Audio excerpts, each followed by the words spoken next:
I'm Rachel, 32 years old, standing in the glittering ballroom at my sister Sophia's lavish wedding. During the toast, my mother Eleanor stands, champagne flute raised high. To the daughter I've always been proud of, she begins. Everyone expects the typical mother of the bride speech, but she continues, and to finally revealing that Sophia has been secretly sabotaging Rachel's career and relationships for years. My champagne glass shatters as it slips from my fingers. The guests freeze in stunned silence. I look at Sophia, and in her eyes I see it. Guilt. This is the moment I begin to uncover the extent of my sister's betrayal and plan the perfect revenge. Before I dive into how my entire family imploded that night, I'd love to know where you're watching from. If my shattered champagne glass caught your attention, please hit that like button and subscribe to follow my journey from betrayal to justice. Trust me, what my mother revealed at that wedding reception was just the tip of the iceberg in this family revenge drama. Ready to hear how I discovered the truth about the sister I thought I knew? Let's continue. For as long as I can remember, I've lived in the shadow of my perfect, younger sister Sophia. She was always the star of the family, while I was the responsible, hard-working one who somehow never quite measured up. Our childhood home in suburban Connecticut was filled with Sophia's trophies and achievement certificates, while my own accomplishments seemed to blend into the background like wallpaper. Rachel, why can't you be more outgoing like your sister? My mother would ask when I preferred studying to socializing. Rachel, Sophia got straight, as without even trying. Maybe you should ask her for help with your study habits, was another favorite, even though I was making the dean's list at my university. When I was accepted to medical school, my parents hosted a small dinner at home. When Sophia landed her first marketing job after college, they threw her a party at the country club with 50 guests. The contrast wasn't subtle. You're imagining things, my therapist, Dr. Bennett, suggested during one of our sessions 3 months before the wedding. Sibling rivalry is normal, but you've built a successful career as a neurologist. Do you really think your parents don't value that? I remember sighing, staring out her office window at the Boston skyline. It's not that they don't value it. It's that nothing I do ever seems quite good enough compared to whatever Sophia does. Despite these feelings, I always tried to maintain a good relationship with my sister. We had Sunday brunches when our schedules allowed, exchanged birthday gifts, and called each other for advice. On the surface, we were close. I genuinely celebrated her successes and believed she did the same for mine. That's why the past year had been so confusing. It started with small things. A promotion at the hospital that suddenly fell through after the board received concerning information about my professional conduct. My engagement to Nathan ending abruptly when he confessed to having doubts, but couldn't articulate what they were. The mysterious flooding in my apartment that destroyed many of my possessions and forced me to temporarily move in with my grandmother Martha while repairs were being made. Through it all, Sophia had been outwardly supportive. "You're too good for that hospital anyway," she'd said about the lost promotion. Nathan clearly wasn't the one, she consoled after my engagement ended. "Stay with me instead of Grandma Martha," she'd offered after the flooding, though I declined because her downtown loft was too far from the hospital. I threw myself into helping plan Sophia's wedding to James Hamilton, heir to the Hamilton real estate empire. I was happy for her, truly. James seemed kind and grounded despite his family wealth, and he appeared to genuinely adore my sister. Planning their wedding gave me something positive to focus on while my own life seemed to be falling apart. The engagement party at the Hamilton estate was the first time I noticed something odd. I overheard Sophia on the phone in the library, her voice hushed but intense. "No, she doesn't suspect anything," she was saying. "Just stick to the plan. It's almost done." When she saw me in the doorway, she quickly ended the call and flashed her perfect smile. "Just talking to the florist," she explained. "They're being difficult about the imported orchids." I nodded and pushed aside my suspicions. Wedding planning was stressful, and Sophia had always been a perfectionist. If she was being secretive about some detail of her big day, it was probably just to maintain the element of surprise. A week before the wedding, I overheard another call while helping Sophia with final dress alterations at our parents' house. She'll be there, but she won't be a problem, Sophia was saying from behind the partially closed bathroom door. Mom's on board with everything. Yes, even that part. When I asked her about it later, she waved dismissively. Just wedding jitters making me crazy. The coordinator keeps asking the same questions over and over. I didn't press further. After all, this was her moment, and I didn't want my own insecurities to cast a shadow over her happiness. I dismissed my growing unease as a combination of stress, jealousy, and my recent streak of bad luck. My grandmother Martha, however, seemed to share my subconscious concerns. During a dinner at her cozy Cambridge apartment 2 nights before the wedding, she studied me carefully over her reading glasses. "Rachel, darling," she said, putting down her fork, "has Sophia always been kind to you?" "Truly kind, I mean." The question caught me off guard. "Of course, Grandma. We have our moments like all sisters, but she's always been there for me."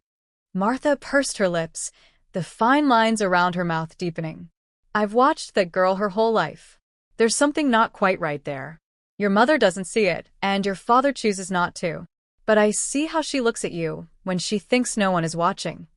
"What do you mean?" I asked, suddenly uncomfortable. "Like you have something she wants," Martha replied. "Or like she's already taken it." I laughed it off, attributing my grandmother's concerns to her tendency toward dramatic observations. Martha had always been the family truth-teller, sometimes to a fault.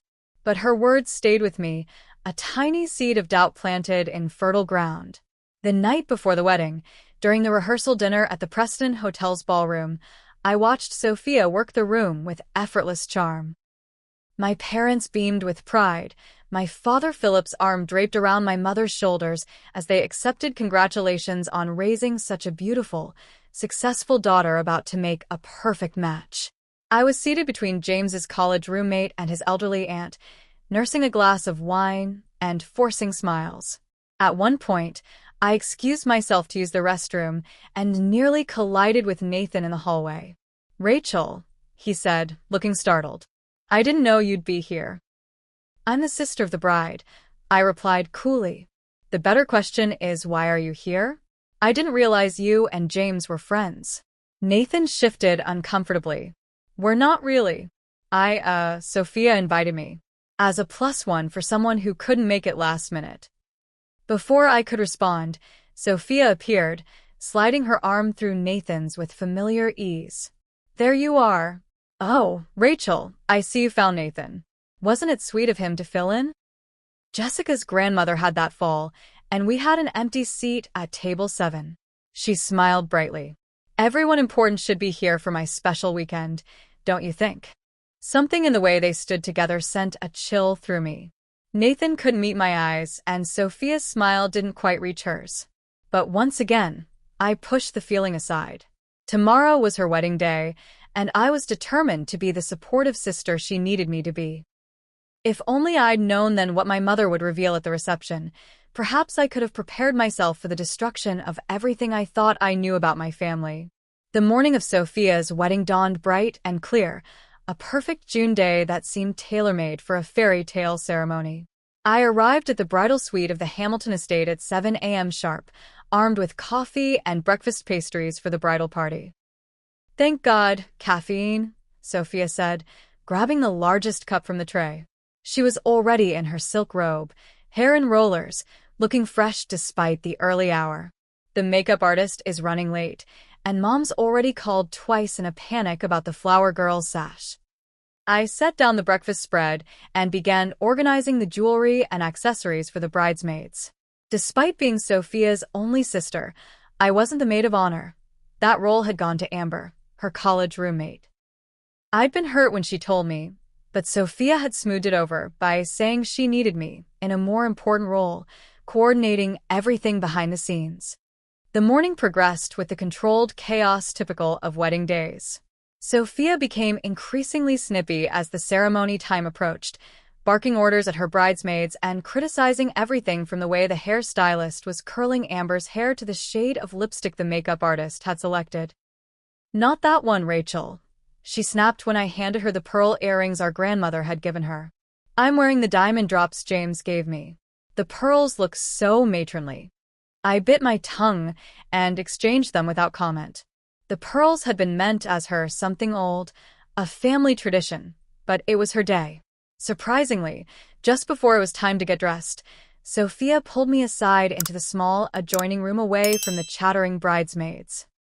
"I just wanted a moment with just us," she said, suddenly seeming vulnerable. "Despite everything, you're my big sister. I wouldn't be who I am without you." For a moment, she looked like the little girl who used to crawl into my bed during thunderstorms, and I felt a rush of affection. I hugged her carefully, mindful of her hair and makeup. "I'm so happy for you, Soph," I said sincerely. "James is a lucky man." She pulled back and studied my face for a moment, an unreadable expression crossing her features. "You always were the good one, Rachel," she said softly. "Too good, maybe." Before I could ask what she meant, Eleanor burst into the room announcing it was time for the dress, and the moment was gone. The ceremony itself was stunning, with 300 guests filling the rose garden of the historic Hamilton estate. White chairs lined the immaculate lawn, and an arbor draped with cascading flowers framed the spot where Sophia and James would exchange vows. I stood with my parents near the front, watching my sister glide down the aisle on her father's arm, looking like she'd stepped out of a bridal magazine. As James recited his heartfelt vows, I noticed Nathan sitting about halfway back on the groom's side. Our eyes met briefly, and he quickly looked away. What was he doing on the groom's side? Sophia had said he was filling in for a friend of hers. After the ceremony, during the cocktail hour on the terrace, I observed several strange interactions. Nathan seemed unusually comfortable with James's friends, laughing and chatting as if he'd known them for years. Sophia, making her rounds through the crowd, stopped to speak with him for longer than seemed appropriate for a casual acquaintance. At one point, I saw them share a private laugh, his hand briefly touching her waist in a gesture that seemed too intimate. I was distracted from these observations when Eleanor cornered me by the champagne fountain, her third glass in hand. "You look nice, Rachel," she said, adjusting my bridesmaid's dress strap with critical fingers. "Though a bit more makeup wouldn't have hurt. Those dark circles make you look tired." "Thanks, Mom," I replied drily. "Long shifts at the hospital will do that." She sighed. "Such a demanding career. I still think you would have been happier in dermatology. Regular hours, better pay." I took a long sip of champagne rather than responding. This was an old argument, and today wasn't the day to rehash it. "Will you be saying anything during the toasts?" she asked suddenly. "No. Amber's giving the maid of honor speech. I wasn't asked to prepare anything." Eleanor frowned slightly. "That's not right. You should say something. You're her sister." "It's fine, Mom. It's her wedding, her choice." "Well, I'll be sure to mention you in my toast," she said, patting my arm. There was something odd in her expression, a tension around her eyes that didn't match her smile. The reception was held in the estate's grand ballroom, a magnificent space with crystal chandeliers and floor-to-ceiling windows overlooking the manicured gardens. Dinner was served, the cake was cut, and finally, it was time for the toasts. James's best man went first with a charming, funny speech about their friendship. Amber followed with an emotional tribute to Sophia, highlighting her generosity and loyalty in ways that made me wonder if we were talking about the same person. James's father spoke briefly about welcoming Sophia to the family, and then it was my mother's turn. Eleanor rose gracefully, champagne flute in hand. At 60, she was still striking, her silver-streaked dark hair swept into an elegant updo that matched Sophia's. "When my daughter was born," she began, smiling at Sophia, "I knew she was special." There was a spark in her eyes, a determination that told me she would stop at nothing to get what she wanted in life. Polite laughter rippled through the crowd. "To the daughter I've always been proud of," she continued, and I settled in for what I assumed would be several minutes of Sophia adoration. But then my mother did something no one expected. She turned to look directly at me, her expression suddenly serious. And to finally revealing that Sophia has been secretly sabotaging Rachel's career and relationships for years. My champagne glass slipped from my fingers and shattered on the table. The entire ballroom fell silent, 300 pairs of eyes darting between me, my mother, and Sophia at the head table. "What?" James said, turning to his new wife with confusion. Sophia's face had drained of color. "Mom's had too much champagne," she said with a forced laugh. "She doesn't know what she's saying." But Eleanor wasn't finished. "I found the emails, Sophia. The ones to the hospital board member you were dating, spreading lies about Rachel's competence. I know you deliberately pursued Nathan to test his loyalty to your sister. I've seen the receipts for the plumber you hired to tamper with Rachel's apartment pipes." Gasps and murmurs spread through the ballroom. I sat frozen, unable to process what I was hearing. "For years," my mother continued, her voice breaking, "I turned a blind eye because I thought you needed extra attention. But watching you plan this wedding while continuing to undermine your sister at every turn, I can't stay silent anymore." Sophia stood up, so quickly her chair toppled backward. "This is insane. Mom is clearly having some kind of episode. Dad, do something." My father looked shell-shocked, his mouth opening and closing without words coming out. I finally found my voice. "Is it true?" I asked Sophia directly. She turned to me, her eyes narrowing. "Don't be ridiculous. Mom's jealous that all the attention is on me today. She's making this up." But I could see it in her face.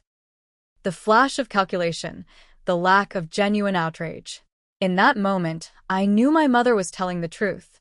Without another word, I stood and walked out of the ballroom, my legs carrying me automatically through the French doors and into the garden beyond. Behind me, I could hear the chaos erupting, Sophia's continued denials, James's confused questions, guests whispering urgently to each other. I found a stone bench hidden behind a hedge of roses and sank onto it, my mind racing to process everything I'd just learned. The promotion, Nathan, my apartment. None of it had been bad luck. It had been Sophia, deliberately sabotaging my life while pretending to support me. "Are you okay?" a voice asked, startling me from my thoughts. I looked up to see a woman about my age with James's dark eyes and strong jawline. His sister Margaret, I realized. We'd met briefly at the engagement party. "Not really," I admitted. She sat beside me, careful to leave appropriate space. I always thought there was something off about Sophia, but James was so in love, he couldn't see it. "You believe what my mother said?" Margaret nodded slowly. "I've seen how Sophia operates. The way she manipulates situations, always coming out looking perfect while others take the fall. She's been doing it with James's friends since they started dating." I wiped away a tear I hadn't realized had fallen. "I don't understand why. What did I ever do to her?" "Some people can't stand to see others happy," Margaret said simply. "Especially if they think you have something they don't." As we sat in the garden, the sounds of the disrupted reception filtering through the open windows, I made a decision. I would not cause a scene tonight. I would not give Sophia the satisfaction of painting me as the jealous, unstable sister. But I would find out exactly what she had done, gather the evidence, and make sure she faced consequences for her actions. Little did I know then just how deep the betrayal went, or how it would ultimately transform not just my relationship with Sophia, but my understanding of our entire family. If you're feeling that familiar sting of betrayal from someone you trusted with your whole heart, know you're not alone. My heart was racing just as fast as yours might be right now. If you're invested in finding out exactly how deep Sophia's betrayal went and what happened next, hit that like button to let me know. The evidence I was about to uncover would shake my family to its core. The days following Sophia's wedding were a blur of confusion, anger, and determination. I checked into a hotel that night, unable to face returning to my parents' house where I'd been staying while my apartment was being repaired. The next morning, I called my grandmother Martha. "I was wondering when you'd call," she said when she answered. "Come stay with me. Your old room is ready." Martha lived in a charming Victorian house in Cambridge, close enough to the hospital where I worked, but far enough from my immediate family to give me space to think. When I arrived, dragging my suitcase up her front steps, she opened the door before I could knock. "I always knew that girl wasn't right," she said, pulling me into a hug that smelled of lavender and home-baked cookies. Your mother finally did something decent, though her timing could have been better. Inside, over tea and Martha's famous shortbread, I learned that the wedding reception had descended into chaos after I left. Sophia had managed to convince many guests that Eleanor was having some kind of breakdown, possibly early-onset dementia. James had looked stunned throughout, but stood by his new wife. They had left for their honeymoon to the Maldives as scheduled the next morning, acting as if nothing unusual had happened. "Your father called this morning," Martha told me, refilling my teacup. "He's trying to smooth things over, says your mother was stressed and misspoke." "Do you think that's true?" I asked, though I already knew the answer. Martha snorted. "Eleanor has many faults, but confusion isn't one of them. If she said what she said, she had her reasons." My phone had been buzzing constantly with texts and calls from extended family and friends who had been at the wedding. I ignored most of them, responding only to Dr. Patel, my direct supervisor at the hospital, to request a few personal days. "Take the week," he said kindly. "And Rachel, for what it's worth, I never believed those rumors about you. Your work speaks for itself." Those words strengthened my resolve. I needed to understand exactly what Sophia had done, and I needed evidence to back it up. If my mother was right, and my gut told me she was, then Sophia had been systematically undermining me for years while pretending to be my supportive sister. Margaret Hamilton, James's sister, proved to be an unexpected ally in my investigation. She texted me the day after the wedding. "If you want to know more about what your sister's been up to, I have some information that might help. Coffee tomorrow." We met at a quiet cafe near Harvard Square. Margaret was dressed in a simple linen dress, her dark hair pulled back in a practical ponytail. A stark contrast to Sophia's always perfect appearance. "James doesn't know I'm meeting you," she said after we'd exchanged brief greetings. "He's furious with your mother for ruining the wedding, but I think he's also scared there might be truth to what she said." "What do you know?" I asked directly. Margaret pulled out her tablet. "Sophia left this at our family lake house last month. She asked me to ship it to her, but I took a look first because I've been worried about James." She never logged out of her accounts. What Margaret showed me was the first piece of hard evidence, a secret email account Sophia had been using, separate from her regular personal and work emails. The account contained communications that made my blood run cold. There were emails between Sophia and Dr. Lawrence Farrow, a member of the hospital board whom I knew she had briefly dated. In them, she systematically fed him information questioning my professional judgment, even fabricating a story about me misdiagnosing a patient, which could have been career-ending had it been believed. "The board didn't take action because your record was too strong and another doctor vouched for you," Margaret explained. "But it was enough to kill your promotion." There were messages with Nathan dating back to before our engagement ended, showing Sophia had deliberately pursued him, using information about our relationship's weak points to drive a wedge between us. "Test her," one message read. "If she really loved you, wouldn't she make more time for you despite her schedule? I make time for the people I care about, no matter how busy I am." Photos documented Sophia's involvement in my apartment disaster.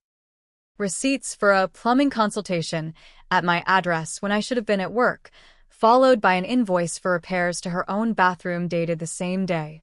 Most disturbing were bank statements showing small but regular withdrawals from a joint account our parents had set up for us years ago.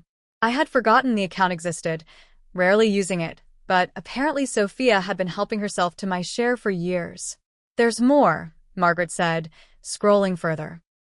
"She's been doing similar things to some of James's friends who she thought were a bad influence on him. And she's been collecting information on his family business." That's what first made me suspicious. I felt physically ill looking at the evidence of my sister's systematic betrayal.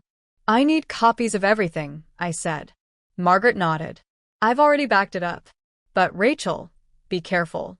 From what I've seen, Sophia is calculating and has no problem hurting people who get in her way." Armed with this initial evidence, I began my own methodical investigation. I contacted Nathan, asking to meet in person. He initially refused, but when I mentioned I had seen emails between him and Sophia, He agreed to coffee at a public place. "I never meant to hurt you," he said, looking miserable across the table from me. "Sophia kept saying you were probably cheating on me because of your long hours at the hospital. She had all these concerns about your commitment. And instead of talking to me about it, you started sleeping with my sister?" I kept my voice steady with effort. Nathan had the grace to look ashamed. "It didn't start physical until after we broke up, but the emotional affair, yes, that started before. She was always there, always sympathetic about how neglected she thought I felt. She made it seem like she was trying to help our relationship, but looking back, she was undermining it from the beginning." "When did it end?" I asked, though I wasn't sure I wanted to know. "A few weeks before the wedding," he admitted. "She said we needed to cool things until after she was married." I was actually surprised to be invited to the wedding. "As a +1 for a non-existent friend," I said bitterly. He nodded. "She said it would be a good chance to see you again, maybe reconcile. I realize now she probably wanted to hurt you more by having me there." This conversation confirmed what I had begun to suspect. Sophia's sabotage went beyond just a few isolated incidents. It was a pattern that had likely affected more areas of my life than I yet realized. I dug deeper, reaching out to former boyfriends under the pretense of closure conversations. 2 of them revealed similar stories. Sophia had inserted herself into our relationships, always appearing supportive while subtly planting seeds of doubt. At the hospital, I had a frank conversation with Dr. Patel about the rumors that had cost me my promotion. He confirmed that the source had been traced back to Dr. Farrow, who had since left the board under unclear circumstances. "We discovered some inconsistencies in his claims," Dr. Patel explained carefully. "That's why we didn't take more severe action against you. But the damage to your reputation was already done."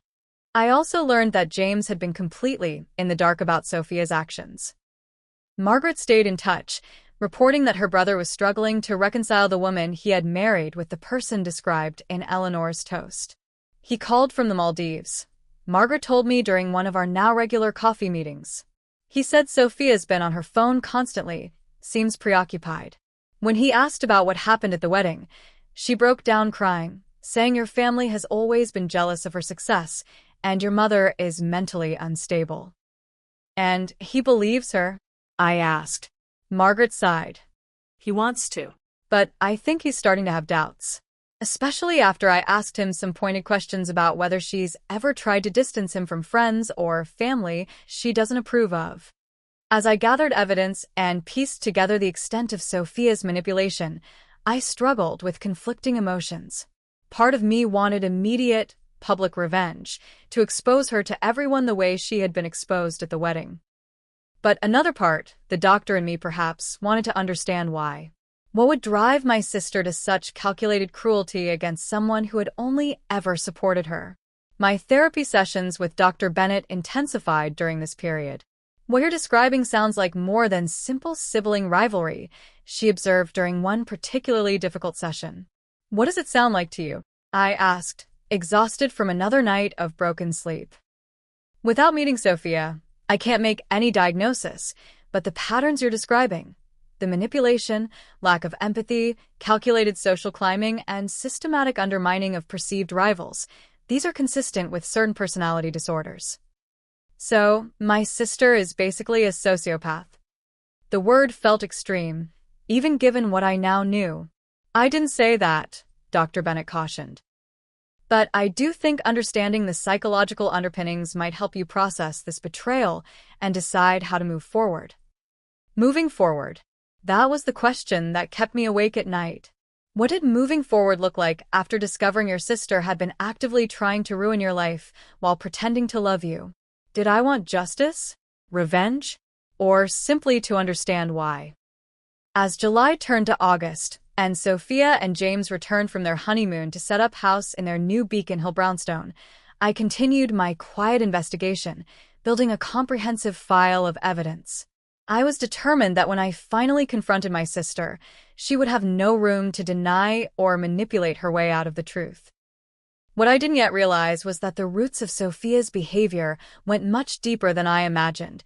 into the very foundation of our family structure and the secrets our parents had kept for decades.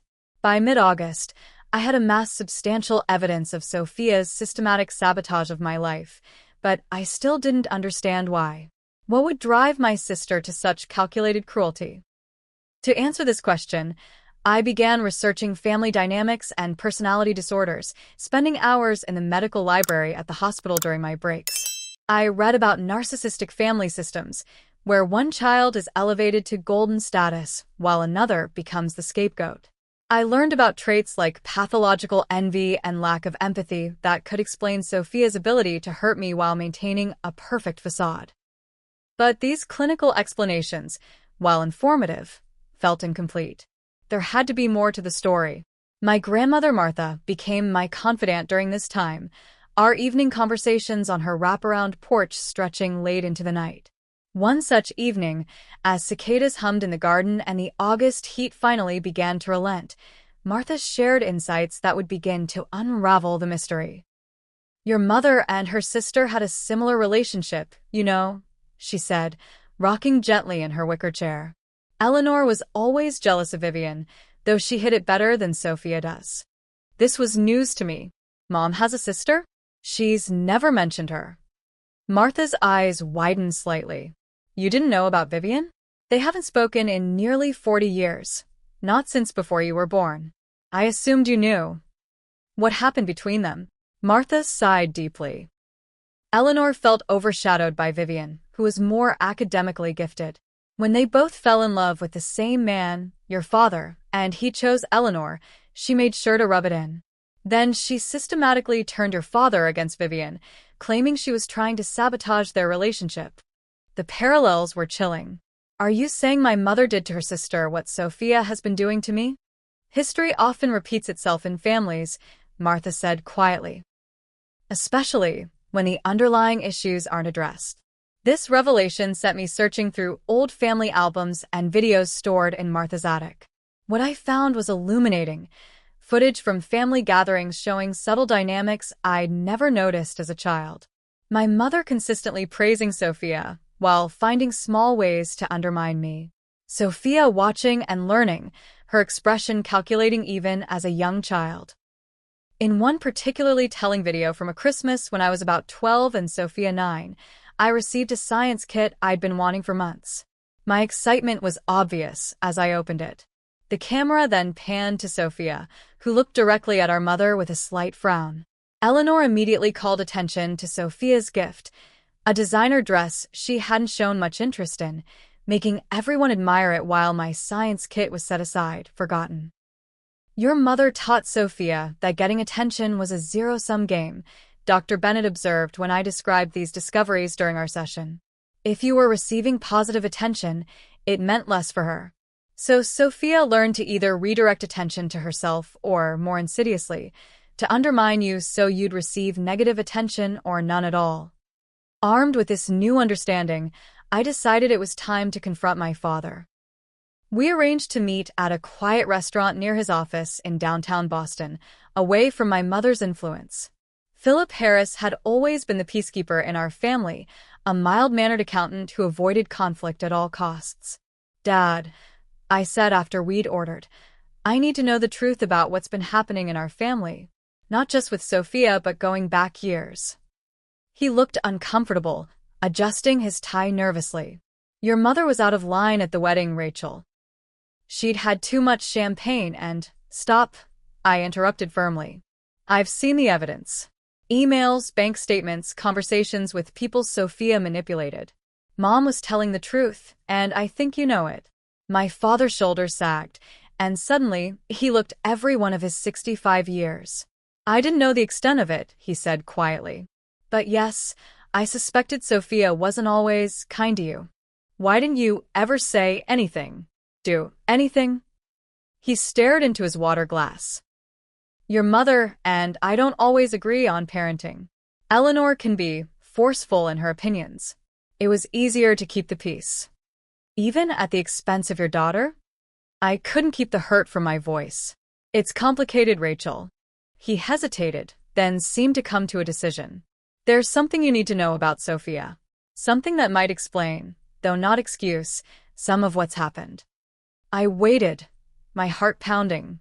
Sophia isn't my biological daughter. The revelation hit me like a physical blow. What? Eleanor had an affair, early in our marriage, with my former business partner, Robert Chambers.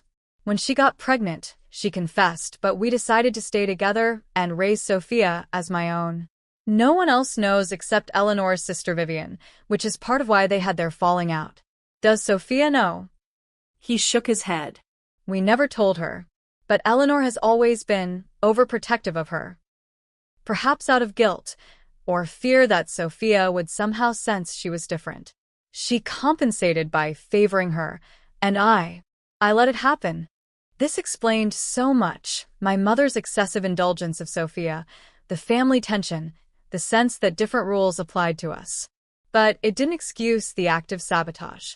Dad, whatever her biological origins, Sophia has been deliberately hurting me for years. And Mom and you allowed it.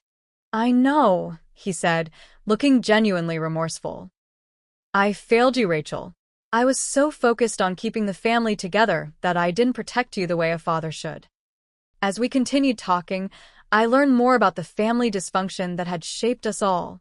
My mother's insecurity and guilt had created a toxic environment where Sophia was overindulged and I was expected to understand and accommodate.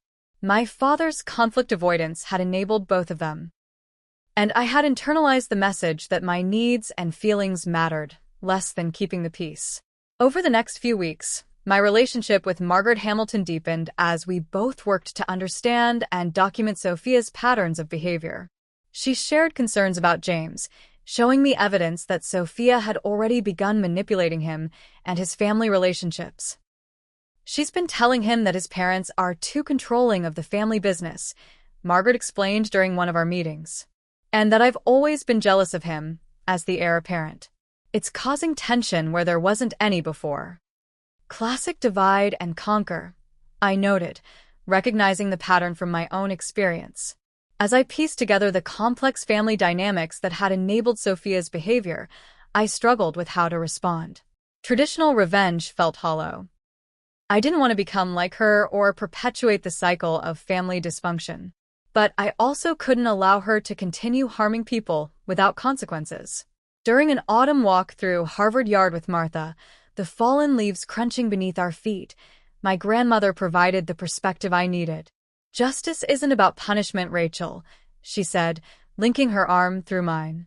It's about truth and consequences. Sophia has avoided the natural consequences of her actions because they've been hidden. Perhaps the most powerful thing you can do is simply bring everything into the light. This insight shifted my thinking.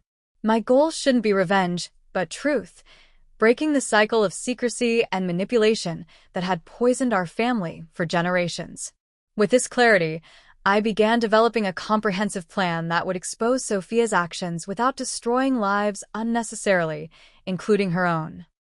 I was no longer the naive sister who had stood shocked at a wedding reception. I was becoming an advocate for truth, determined to end the patterns of dysfunction that had shaped my family for too long. I know that feeling of discovering painful family truths all too well. If you're finding yourself nodding along because you've experienced similar family revelations, you're not alone in this journey. This part of my story was the hardest to share, but seeing your support through your likes and comments has given me strength. If you're invested in seeing how I turned this painful discovery into a plan for truth and healing, make sure you're subscribed so you don't miss what comes next. Family secrets can be devastating, but bringing them into the light is the first step toward healing. By September, I had returned to work at Boston Memorial Hospital, my reputation slowly being restored as the truth about the false allegations came to light. Dr. Farrow had admitted to spreading misinformation about me based on what Sophia had told him, and the hospital board issued a formal apology. The promotion I had lost was offered to me again, and this time I accepted it, becoming the youngest attending neurologist in the department's history. While rebuilding my professional life, I continued methodically documenting everything related to Sophia's deceptions. I created a secure digital archive with folders organized by category: career sabotage, relationship interference, financial theft, and family manipulation. Each incident was backed by emails, text messages, bank statements, or witness testimonies, creating an irrefutable body of evidence. On the surface, I presented a calm, healing facade to my family. I began attending Sunday dinners again at my parents' house, where Sophia and James were often present. I smiled appropriately, asked about their honeymoon, and admired their new home when invited for a housewarming in October. To anyone watching, it would appear I had moved past the wedding incident and was working to repair family relationships. Sophia seemed relieved by my apparent forgiveness, though I caught her watching me carefully when she thought I wasn't looking. During these gatherings, I noticed concerning signs that her marriage was already showing strain. James was often quiet, his easy smile replaced by a thoughtful frown. Sophia dominated conversations, subtly controlling which topics were discussed and frequently speaking for her husband.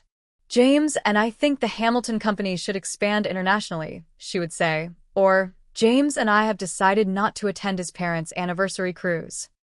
Each time, James would give a tight smile that didn't reach his eyes.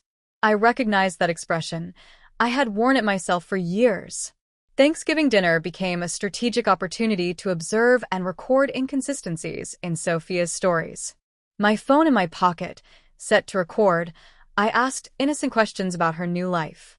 "How's the charity gala planning going?" I asked, passing her the cranberry sauce. "Exhausting," Sophia sighed dramatically. "The committee is so disorganized. I'm basically doing everything myself."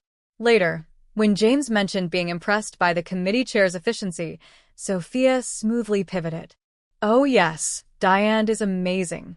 I was just telling Rachel how she makes everything run so smoothly." Throughout the meal, I documented at least 5 such contradictions, adding them to my growing file. Meanwhile, my relationship with the Hamilton family, particularly James's grandmother Victoria, was developing in unexpected ways. Victoria, a formidable woman in her 80s who had helped build the Hamilton real estate empire alongside her late husband, had taken an interest in me after the wedding incident. "You remind me of myself at your age," she told me during a chance meeting at a hospital charity function in November. "Smart enough to see through nonsense, brave enough to stand up to it." Through Victoria, I learned that Sophia had begun manipulating James's family business connections, suggesting certain board members were plotting against him and that his parents were considering selling the company without consulting him. Complete fabrications, Victoria said over tea at her Beacon Hill mansion. But James is starting to believe her. He's canceled 3 family dinners in the past month and questioned his father's decision-making for the first time in his career. With Margaret's help, I quietly worked to protect the Hamilton family business from Sophia's interference, providing Victoria with documentation of similar patterns from Sophia's past. It wasn't about revenge but prevention, stopping the cycle of manipulation before more people were hurt. By early December, I had consulted with Diane Mitchell, an ethical lawyer specializing in cases involving financial impropriety, to understand my options. I was careful to frame our discussions in hypothetical terms at first. If someone had systematically used another person's identity and accounts to commit financial fraud over several years, what would the legal ramifications be? I asked during our first meeting. "That would depend on the amounts involved and whether the victim wanted to press charges," Diane explained. "It could range from civil proceedings to recover the funds to criminal charges of identity theft and fraud. And if the victim wanted justice, but not necessarily criminal prosecution of a family member?" Diane gave me a knowing look. "There are ways to ensure consequences without involving the criminal justice system. A formal demand for restitution, documented evidence shared with appropriate parties, and the threat of legal action are often effective." With Diane's guidance, I developed a 3-phase plan. Phase 1: Professional restoration. This was already underway with my reinstated promotion and the clearing of my professional reputation. Phase 2: Family truth. This would involve a controlled exposure of evidence to key family members, giving them the opportunity to understand the full picture before any public revelations. Phase 3: Protection. This final phase focused on preventing Sophia from harming James's family and business interests, while offering her a path to accountability that didn't necessarily involve legal prosecution. The most difficult decision was what to do about my mother. Despite her wedding revelation, Eleanor had since tried to backtrack, claiming she had been mistaken or confused. She had called me repeatedly, asking me to let things go for the sake of the family.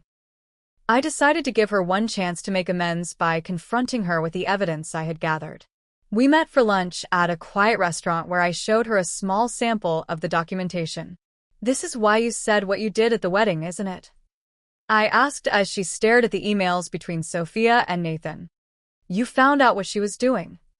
Eleanor's hands trembled slightly as she pushed the papers away. "I found some things, yes. But Rachel, this is family business.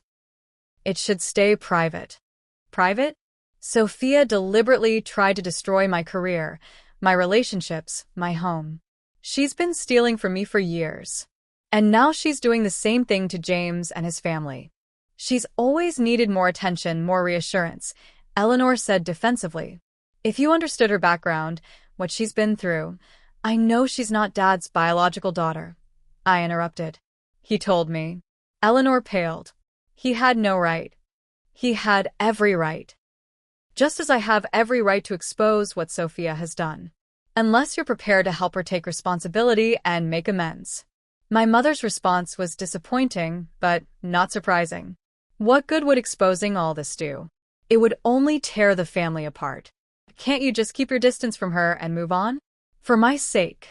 In that moment, I realized Eleanor would never prioritize my well-being over Sophia's or her own comfort. The family dynamic was too entrenched, the dysfunction too normalized. If change was going to happen, it would have to come from outside the system. "I'm sorry, Mom," I said, gathering my evidence. "But I can't keep enabling this. What happens next is up to Sophia, not me." As Christmas approached, I made final preparations for the family gathering that would serve as the setting for Phase 2 of my plan. James's family had invited us all to their estate for Christmas dinner. Neutral territory where the truth could finally be revealed. I understood the risks of what I was about to do. Relationships might be permanently altered or ended. But as Dr. Bennett had helped me see, the relationships I thought I had with my sister and mother had never been real to begin with. They had been built on lies, manipulation, and inequality. The night before Christmas Eve, Martha and I sat by her fireplace, watching the flames dance as snow fell gently outside. "Are you sure you're ready for this?" she asked, her wise eyes studying my face. "I am," I replied with surprising calm. "This isn't about revenge anymore.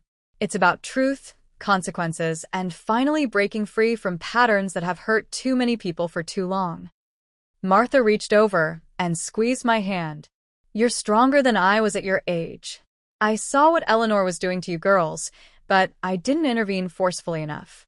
I won't make that mistake again." As I went to bed that night, I felt a strange peace descend. Tomorrow would change everything, but for the first time in my life, I was ready to stand in my truth regardless of the consequences.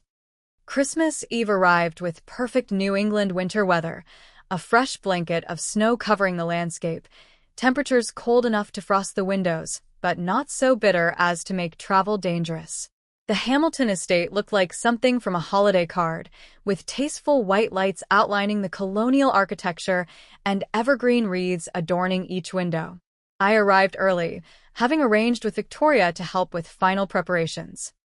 I wore a simple but elegant emerald green dress, my hair styled in loose waves, a stark contrast to my usual practical ponytail.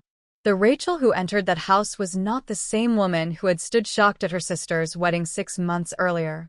"You look lovely, dear," Victoria said, greeting me in the grand foyer decorated with a 12-foot Christmas tree. "And remarkably calm, considering."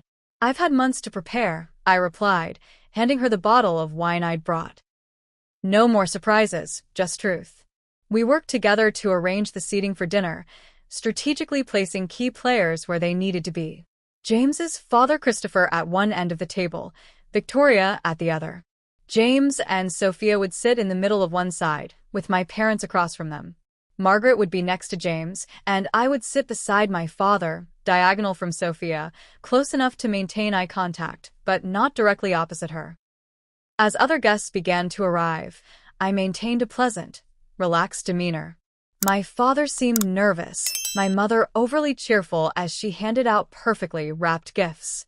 Sophia entered like a queen, wearing a designer red dress with James following a step behind, looking uncomfortable in his holiday sweater. "Rachel," Sophia said, air-kissing my cheek. "Love the dress. TJ Maxx having a sale?" The familiar dig was delivered with a sweet smile. "Vintage, actually," I replied smoothly. "Grandmother's collection." I caught Victoria's approving nod from across the room. Throughout the cocktail hour, I noticed Sophia growing increasingly tense as she observed my easy interactions with the Hamilton family. Margaret and I shared several private conversations, exchanging glances that clearly unsettled my sister. James seemed to notice too, watching us with curious eyes as he nursed a single glass of scotch. Dinner was a masterpiece of holiday tradition. Roast turkey, prime rib, and all the trimmings served on the Hamilton family's antique china. Conversation flowed naturally, though I noticed my mother trying repeatedly to direct attention to Sophia's recent charity work and away from my new promotion. "Rachel, tell everyone about your research grant," Victoria prompted during a lull, effectively countering Eleanor's efforts. Christopher was quite impressed when I mentioned it. As dessert was being served, Martha's famous apple pie alongside Victoria's traditional plum pudding, Victoria tapped her crystal glass gently.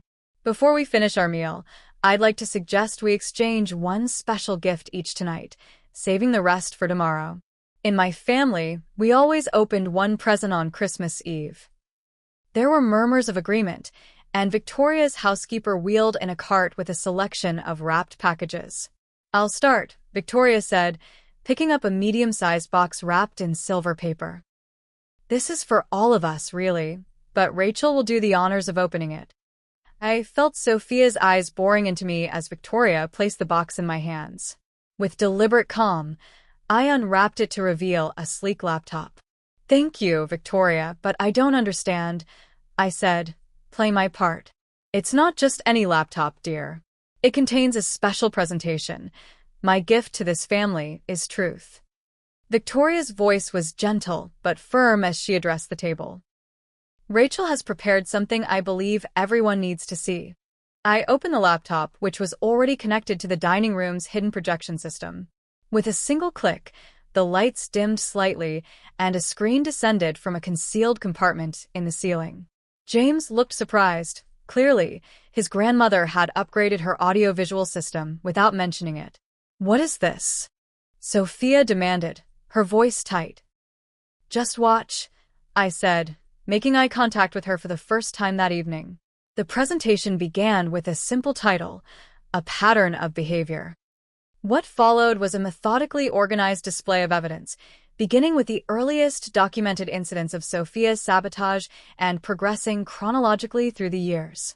I narrated calmly as emails, bank statements, text messages, and recorded conversations appeared on the screen. This is from 2018, when Sophia first began interfering with my relationship with David Chen. Here she is telling him I was seeing someone else, while simultaneously telling me he had been unfaithful. The family watched in stunned silence as the evidence mounted. My father looked increasingly ill, while my mother's face had gone rigid with denial. James stared at the screen with growing horror, occasionally glancing at his wife, whose expression had transformed from indignation to calculation to barely contained rage. "This section documents the systematic sabotage of my medical career," I continued, showing the correspondence between Sophia and Dr. Farrow. "Thanks to Dr. Patel's intervention, I was able to restore my professional reputation, but the damage could have been permanent."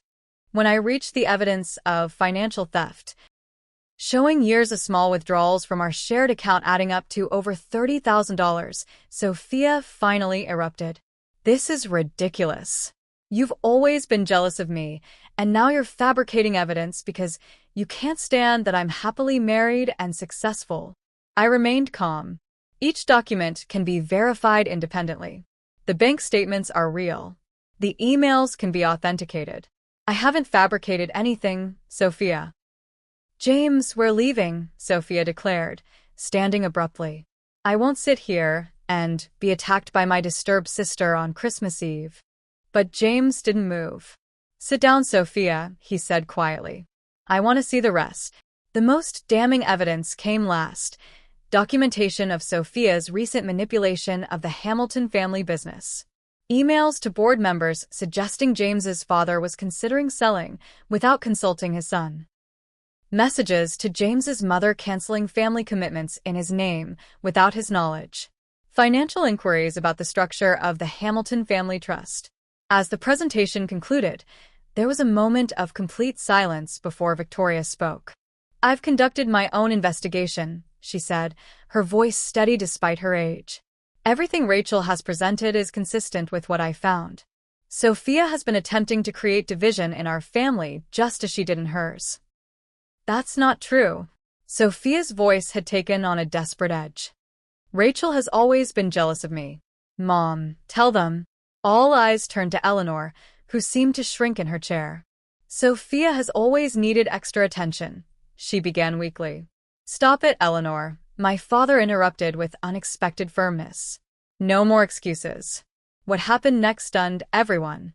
Margaret stood and walked to the laptop, inserting a small flash drive.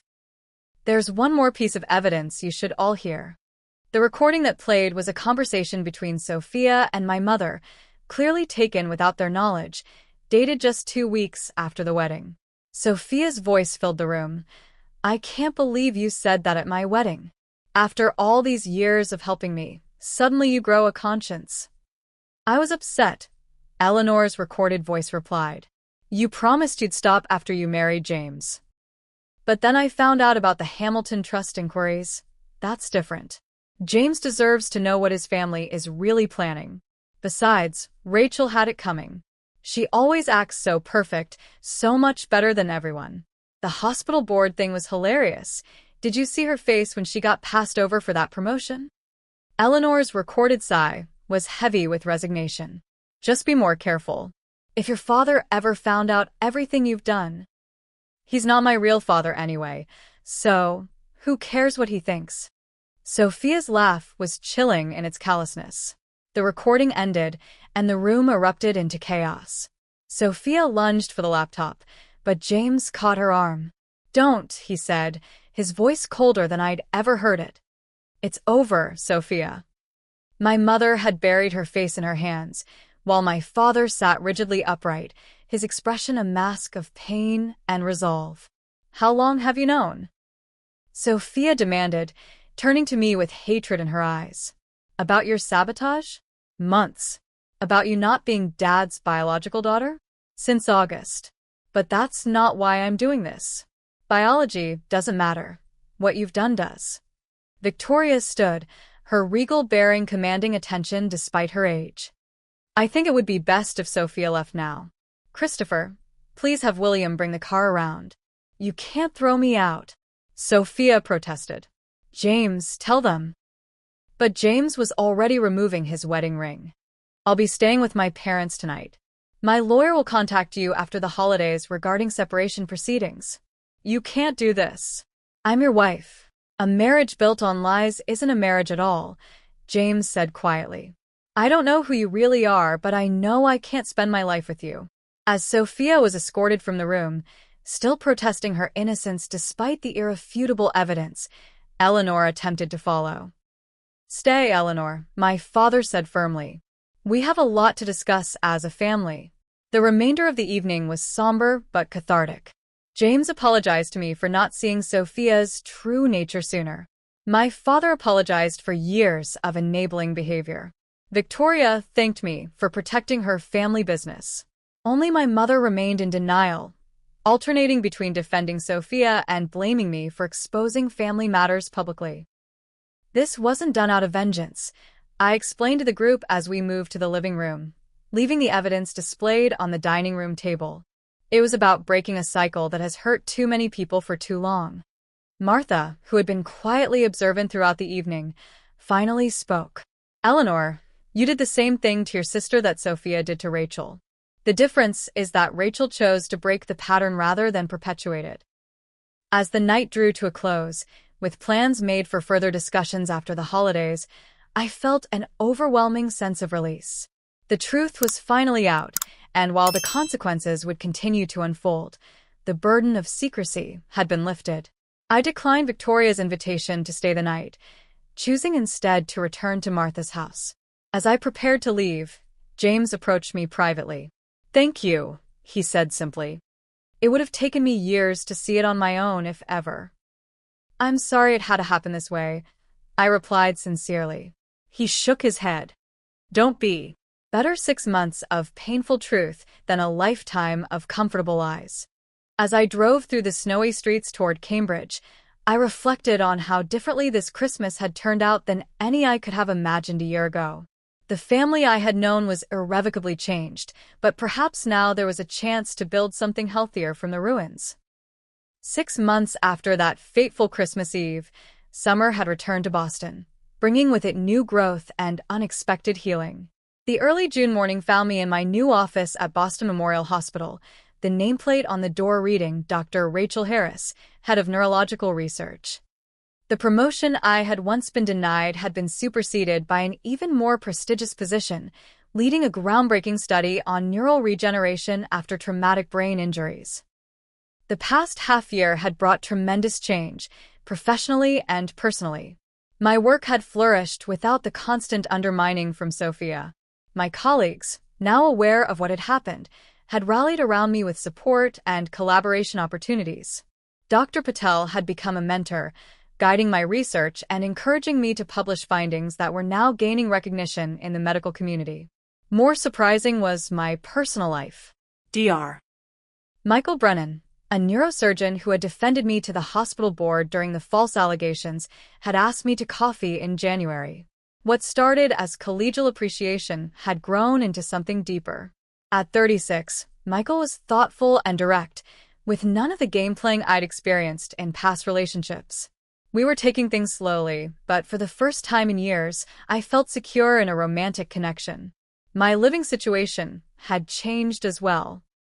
With my career on solid footing, I had purchased a small Victorian house near Martha's neighborhood in Cambridge. My grandmother, now 83 but still sharp as ever, had decided to sell her larger home and move into my garden apartment, giving us both independence while remaining close enough for daily tea and conversation. The family landscape had shifted dramatically. James's divorce from Sophia had been finalized in record time, expedited by the mountain of evidence and Sophia's increasingly erratic behavior when confronted with the truth. The Hamilton family had protected their business interests, removing Sophia from any positions of influence and conducting a thorough audit to ensure no lasting damage had been done. My father Philip had surprised everyone by finding his voice after decades of acquiescence. He had moved out of the family home in February, renting an apartment downtown while he and Eleanor attempted marriage counseling. Their future remained uncertain, but he had established clear boundaries for the first time in their relationship. Eleanor's journey had been more complicated. Initially, she had doubled down on defending Sophia, accusing me of exaggerating and manipulating evidence. But as more truth came to light, including details of Sophia's derogatory comments about her behind her back, Eleanor had been forced to confront her own role in creating the family dynamic. Our relationship remained strained, limited to occasional lunch meetings where conversations stayed carefully neutral. The most unexpected development had come in April, when I received an email from Sophia. After the Christmas Eve exposure, she had disappeared from Boston, reportedly staying with friends in New York. Her message was brief but shocking. "I've been in therapy for 3 months. My doctor thinks I have narcissistic personality disorder. I don't know if I believe it, but I'm trying. If you're willing to talk, I'd like to try to understand what happened between us." After consultation with Dr. Bennett and careful consideration, I had responded cautiously, open to the possibility of healing but requiring accountability as a prerequisite. We had exchanged a few messages since, each revealing a Sophia I had never known, vulnerable, uncertain, and possibly, for the first time, honest. We had agreed to meet in person the following week, with our therapists present, to begin what would undoubtedly be a long and difficult conversation about our shared past and whether any form of relationship was possible in the future. Family therapy had also begun, revealing the roots of dysfunction that stretched back generations. Our maternal grandmother, it turned out, had played favorites with her daughters, just as Eleanor had with us, creating a pattern of competition and resentment that had poisoned both generations. Eleanor was slowly, painfully beginning to acknowledge her role and the damage it had caused. On a warm Sunday evening in June, I hosted a small dinner gathering in my new home. The table on my back patio was set for 6: Martha, Margaret, who had become a close friend, Michael, Dr. Patel, and his wife Nina, and me. These people represented my chosen family, the supportive connections I had built while freeing myself from toxic dynamics. As we enjoyed dessert and coffee under string lights in the gathering dusk, I found myself reflecting on the journey of the past year. "I'd like to make a toast," I said, raising my glass. The conversation quieted as my guests turned attentive faces toward me. To the daughter who learned that family is defined by love and truth, not blood and secrets. Martha's eyes glistened with unshed tears as she recognized the words, a reclaiming of my mother's wedding toast that had started this entire journey. The following morning, I received a notification about Sophia's upcoming court appearance for financial restitution related to the funds she had taken from our shared account. My lawyer had advised me to attend, but after careful consideration, I declined. My presence wasn't necessary for justice to be served, and my energy was better spent building my new life than revisiting the pain of the past. As I closed my laptop and prepared for my day at the hospital, I thought about the generations of women in my family who had been trapped in cycles of favoritism, competition, and resentment. For perhaps the first time in our family history, that cycle had been broken. The cost had been high, relationships damaged or lost, painful truths exposed, but the freedom on the other side was worth it. True revenge, I had come to understand, wasn't about exposing Sophia or seeing her punished. It was about freeing myself from toxic dynamics and creating a life defined by authentic connections rather than manipulation and deceit. The ultimate victory wasn't winning against my sister, but refusing to play a game that had no real winners, only varying degrees of loss. As summer bloomed in Boston, so too did my conviction that the future would be different from the past. The journey of healing had only begun, for me and for my family, but for the first time, we were walking in the light of truth rather than the shadows of secrets. I know many of you watching have experienced family betrayal or discovered painful truths about those you trusted most. Your comments on my previous videos have shown me how universal these struggles can be. If my story has resonated with you, please take a moment to like this video and subscribe to my channel where I'll be sharing more about my ongoing journey toward healing and building healthy relationships after family trauma. I'd love to hear your thoughts in the comments below. Have you ever had to choose between family loyalty and your own well-being? What helped you move forward after a betrayal? Your experiences might help someone else who's walking a similar path right now. Thank you for witnessing my story. Remember that breaking toxic family cycles isn't selfish. It's an act of courage that can heal generations to come.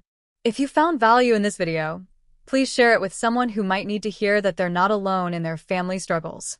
Until next time, this is Rachel, wishing you truth, healing, and the courage to create the family you deserve, whether born or chosen.